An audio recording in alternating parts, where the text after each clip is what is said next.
We're back at the NHRA Citgo Cajun Nationals just outside Baton Rouge, Louisiana, where it is sweltering hot. I'm Paul Page with Don Garlitz and Steve Evans, who's down in the hot pits. NHRA official Lex Dudas is in Frank Hawley's pit. Frank is saying, I'll be there on time. I will be in the car. And what's happened here is, first of all, they were overjoyed. They found their performance problem. The line from the blower to the computer had fallen off, hence reducing the boost. Then they got the whole thing together, and in the bell housing, the throwout bearing that operates the clutch phases fell off. They heard it go funk in the bell housing. So the bell housing had to come back off of the engine, the entire clutch be reassembled. We ran over here just in time to catch this, you guys. But Hawley is confident he'll make it into the lanes. In fact, he's trying to help the crew out with some of the last-minute details himself, something he usually doesn't do. But they do have a full-bore thrash underway in Hawley's pits. In the meantime, out on the line, we're ready for some of the closest drag racing in NHRA. It's the Pro Stock, as Kenny Delco is ready to take on Butch Leal. You're right, Paul. This is definitely a category that has the fans right on the edge of their seat. Sometimes in the 16-car field from 1st to 16th might not be more than 2 or 3/100ths of a second. This is Kenny Delco, a New Yorker who in round number 1 defeated Mark Powick. He's up against the whole shot artist Butch Leal from Blacklick, Ohio, who knocked Don Beverly out of the program earlier today in the initial round. These are a pair of Pontiac Trans Ams, 500 cubic inches, 4-speed transmissions, racing gasoline pouring through 2 huge 4-barrel carburetors. Kenny Delco draws a red light, trying to get a starting line advantage over the ever-quick Butch Leal, but it's to no avail, giving Butch Leal the race. That's right. If those front wheels leave that electronic beam before the green light circuit is complete, you automatically get a red, and you are automatically out of here. Okay, here is the next pair in Pro Stock eliminations. We're in round number 2. Bruce Allen in the far lane in the Chevrolet Beretta, and he will be up against a resurgent Ricky Smith. Smith, for a season or 2, tried to emulate Bob Glidden with a Ford Thunderbird, just could not win a race. His career was in real trouble. He went back to the General Motors Power, and he is A-OK. Bruce Allen qualified in the number 1 position, and he is also the defending champion. 7.41 seconds, and he beat Frank Iaconio in round number 1. Now, earlier today, it was this man, Ricky Smith, who defeated Warren Johnson's Oldsmobile. Smith qualified in the 13th spot at 7:48. So here, 1 to 13, Don Garlitz, is only 7/100ths of a second. That's incredible. It gives them a chance. Anybody can win in this Pro Stock. Now, who's going to win this one? It is Ricky Smith near lane in the Trans Am, the Beretta in the far lane of Bruce Allen. It is no contest. The Texas team of Rare and Morrison, the yellow and white Beretta, win it at 7:55 to a losing 7:68. And Allen at 183 miles an hour. That's making a lot of horsepower considering the tremendously high temperatures here in Louisiana today. Now on the line, Joe Fulgore and Ken Koretsky, the Trans Am versus the Beretta. Joe Fulgore was one of the slower qualifiers, in fact, in the 15th position. But still, his 7:49 in round number 1 beat the popular Dodge of Darrell Alderman. Quite an upset there. Kenny Koretsky qualified 11th at 7:48. And you talk about your upsets. Bob Glidden, who has won 4 out of 5 Pro Stock races this year, the many-time Winston champ from Whiteland, Indiana. Glidden was in the near lane. Koretsky was over on the far side. Koretsky had been bragging a little bit earlier, maybe just building his own confidence, that he would beat Glidden, something hardly anyone has done this year, and Kenny Koretsky has never done. We were on board with Bob Glidden. Now look to the right. There goes the yellow car. Koretsky. Glidden shuts it off with some problems. Kenny Koretsky, one of the biggest upsets of the year so far in Winston drag racing. Well, here's a young man who has been struggling to make it as a Pro Stock racer. You've never been cocky before, but this morning you were saying, I'm going to beat Glidden, I'm going to beat him, and you did. Well, I had nothing to lose and everything to gain, and just went for it to tree. The car shook and just drove it on through. You knew that this string would come to an end ultimately, but I don't think even you thought it would be in the first round of a national event. Well, you never know about that, Steve. Anyone who qualifies can certainly win the race, and on a track that's as treacherous as this track is, you never know what's going to happen. Even though Koretsky had a pretty sizable hole shot, it appeared at first that you had the performance to make up for that. You know, apparently when he jumped in, the tree came on. We were both late, of course, and I was extremely late, but it would not have mattered. Our car moved 3 or 4 feet and went into violent shake. So it wouldn't have mattered what had happened on the starting line. Surprisingly, Glidden out in round 1, and Kenny Koretsky is really pumped as he inches up to take on Joe Fulgore. So it's a Trans Am in the far lane, the Beretta in the near lane. The RPMs come up to over 7,000, between 7,000 and 8,000, and away they go. Kenny Koretsky, maybe still operating on a bit of an adrenaline high after the Glidden upset has red lighted. He foul started. Joe Fulgore gets there first anyway at 766. So Kenny Koretsky in the yellow Beretta had his moment in the spotlight, but now the humbling occurrence of losing on a foul start. He heads back to the trailer. We continue with Pro Stock. And at the starting line, the Trans Am of Morris Johnson is ready to face this car, the Oldsmobile of Larry Morgan.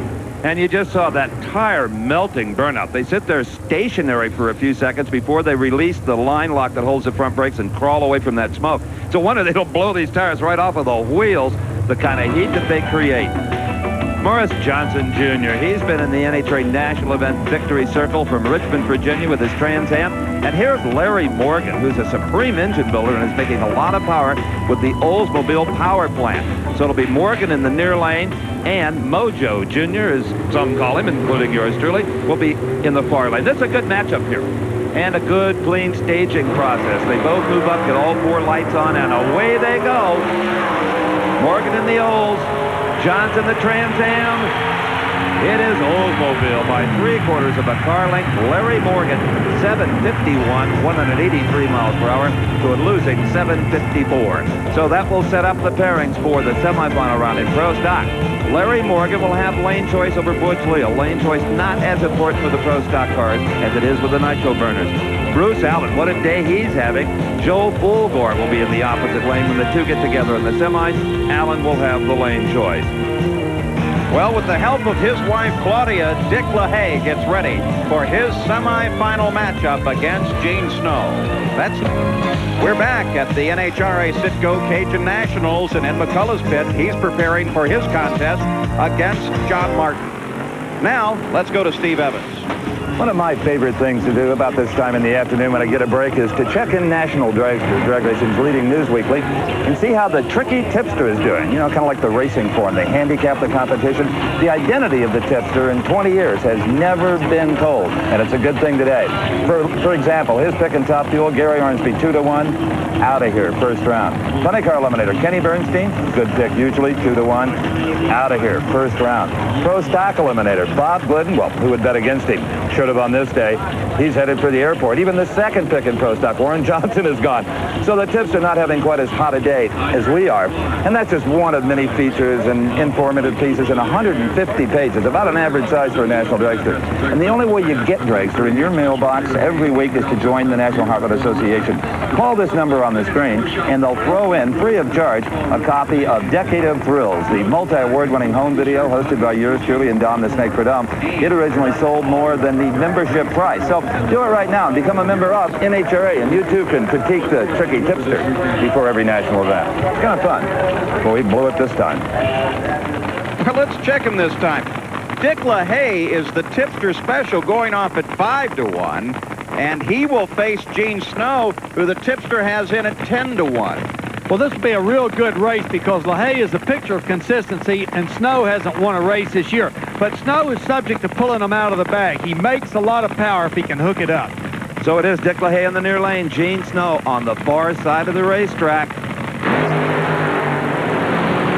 Dick LaHaye, that picture of consistency, has smoked the tires, and Snow, who is prone to do that, has, oh, boy, what a pass. 5.16, 274 miles per hour. I'll tell you, that's a fantastic ET at this time of the day on this racetrack. Gene Snow is dangerous. So Gene Snow scores the victory, and that brings up the second pair in the semifinal round as Darrell Gwynn will face Frank Hawley. Now remember, Hawley had that tremendous thrash going, trying to get his clutch back in operating condition before he brought the car to the line. Now there is Gwynn. Good, solid burnout, and it looks like Hawley's in good shape as well. Now remember, Hawley made that 5:14 earlier, so he is very capable of winning this race. Hawley and Gwen coming up, but for the moment, let's go to Steve at the far end. Gene Snow with absolutely the most impressive single run of the entire Cajun Nationals. It's got to be 95 degrees, 90% humidity, and Snowman a 5.16. Great, that's fantastic. It's been so long, guys. We haven't got past the first round this whole year till now, and now we're already past the third round. My crew and everybody's doing a great job, all my sponsors and everything. I really want to thank you. And you know there's no oil leaking out of this thing. The cylinder heads are still on it. The blower is still on it, and that's unique lately, too. You bet. It's not dropping cylinders, and, you know, we're really excited. Maybe we got a chance at this point thing. It's a long way to go, though. Well, the odds seem to be against him, but maybe he does have a chance. Frank Hawley, after all that thrash on the clutch, on the line, crew says he's ready to go. Darrell Gwynn on the near side. This is going to be a really good race. Darrell Gwynn earlier recorded a 5.19 and Hawley with a 5.14. This is going to be a very tight race. But the conditions have changed somewhat, Big Daddy. It's much hotter now. Yeah, but it's going to be a reaction time. We're going to see who gets the good reaction here. All right, we'll be watching for that. It is Hawley away first. Hawley by a mile, Gwen with no traction. Frank Hawley, for the first time in his top fuel career, goes to a final round. 5.36, 274 miles per hour. Let's go to Don with his crew chief. Well, 5.36, and you're still in there, Willie. Yeah, well, I guess we're getting a few gifts here and there, but we're working on it. And we maybe have something to go with this time. Last time we had a boost gauge split on us, and we didn't really know what happened. So we had to leave it alone and try to go over that, and I guess this is what we get. So we'll have it ready. Well, Bill Walter is pumped up because he and the crew move into the final round of top fuel here at the Cajun National. Let's take a look at the pairings. It'll be Gene Snow facing Frank Hawley, and the Snowman will have the lane choice. Now let's go to Steve. Frank Hawley, for the first time in his career, goes into a top fuel final round. And the thrash we saw back in the pits, those have got to be sweet-sounding words. Well, yeah, I mean, the guys were working pretty hard, and we've had some dumb stuff go on, and that's... A lot of racers have said that before, but sometimes when things don't go very smoothly is when you do well at the races.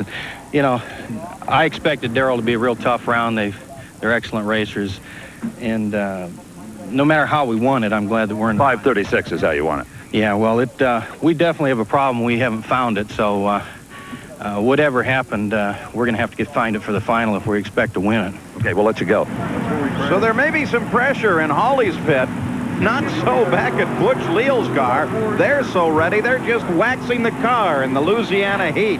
They're ready to face Morgan. And then in Bruce Allen's pit area, well, he knows how to deal with the heat here today. Nice big fan and a